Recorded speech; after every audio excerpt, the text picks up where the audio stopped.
Hello everyone, this is a video about methylene blue. Someone posted a question on one of my other videos, one of my many other videos about methylene blue, asking if a person's having fatigue from taking methylene blue, whether how long it would take for that fatigue to go away if they're taking the methylene blue. So thank you for submitting the question. As per usual, nothing I'm saying should be construed as medical advice. This is for informational purposes only. If you need medical advice, please talk to your healthcare provider to get that advice.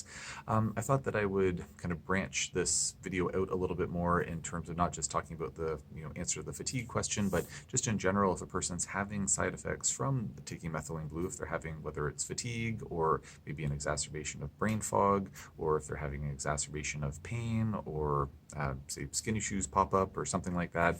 I thought that I would just make a broader spectrum video of how long should you put up with side effects from methylene blue.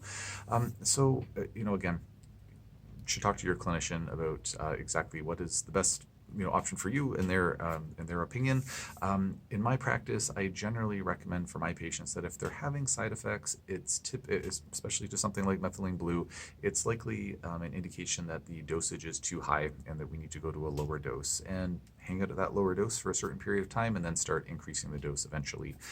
So if, say, I was recommending to my patient taking a dose like, say, 35 milligrams twice a day of methylene blue, and they started having a flare-up at that dosage, then I would think to myself, so let's say they start that on that protocol, and within a few days they're like, pop me off an email saying like, hey, I'm feeling pretty fatigued on this, what should I do?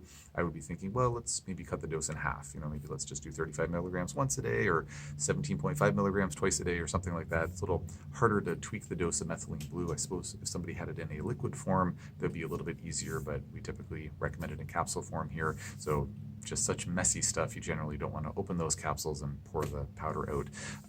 But I would recommend typically dropping to a lower dose, and then if, say, after a few days things acclimatize nicely, then start the fatigue dissipates, then maybe start building up the dose a little bit more gradually, which again a little bit trickier with methylene blue in a encapsulated form, but we'd figure something out.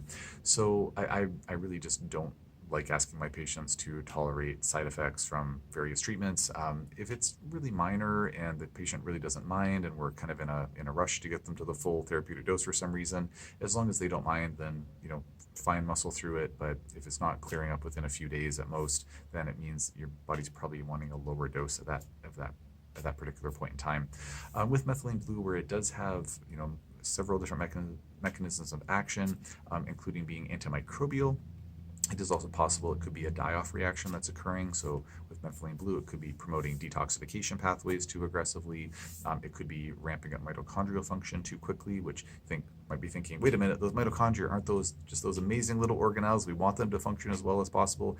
Yes, we do, but we don't want them to function too well too quickly, lest they potentially start upregulating these detoxification pathways or cellular turnover rates, or stimulating more cellular growth processes and things like that, getting hormones maybe synthesizing faster than the body can deal with it, and just having some imbalances that sort of transiently arise if the mitochondria are getting a little too excited, a little too enthusiastic too quickly.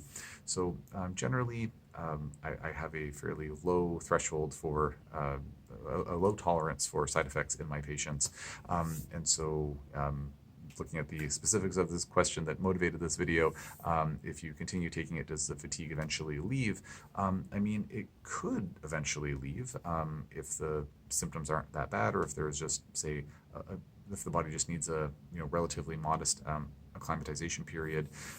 But in some cases, and I found in quite a few cases actually, patients will, if they have a side effect or if they have a flare-up that's happening, whether it's fatigue or something else, it'll oftentimes last until they stop or reduce the dose or stop the supplement.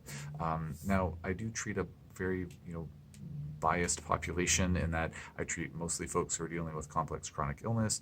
When we're bringing methylene blue into the mix, it's usually because they're still struggling a decent amount, and we want to bring some, a nice strong tool into the equation to, help move them further in the right direction. So there could still be a lot of toxins, a lot of microbes, etc., in their system at the time they start the methylene blue. So for folks who are generally fairly healthy, or they're most of the way through their healing journey, or they never had a healing journey to begin with, and they're just wanting to biohack with methylene blue, they might not run into any appreciable problems. Maybe they feel a little more tired, and then within a few days, like, fine now I'm feeling better from the methylene blue. So again, I have sort of a niche population, shall we say, of folks who are mostly dealing with some pretty notable health issues. So with all of that being said, if anybody watching the video would care to comment in the comment section about how did your methylene blue experience go? Did you have some initial side effects and you just kind of muscled through them, or did you need to lower the dose and then eventually build it up?